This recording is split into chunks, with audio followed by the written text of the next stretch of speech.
Улаанбаатар хотод нийтдээ 91 мянга гаруй өрх буюу те 300 гаруй мянган иргэн болвол ингээд ядуу ба түүнээс доош түвшинд бол амьдарч байна. За тухайн иргэд бол те иргэн болвол одоо тухайн 100 одоо 800-аас сая төгрөгийн 100 болж байгаа шүү дээ. Энэ 100-ыг давхар шаталттай ч гэдэг юм уу, бүрэн шаталттай ч юм уу.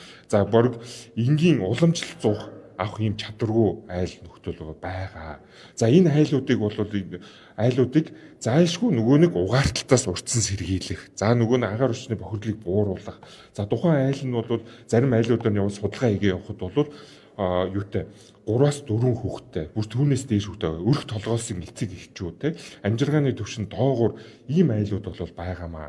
За энэ айлууд дээр бол энэ 100-ыг бол олгож за дээрэс нь бол нөгөө нэг ногоон зээлд бол хамруулах, ногоон зээлийн хамруулалтаа чиглэлээр ажиллаж байгаамаа. Тэрнээс бол энэ зүгээр энэ 100-ыг бол май гэж айлуудаар тарааж өгч байгаа ийм ажил гэж бас битгий та бүхэн хараад байна.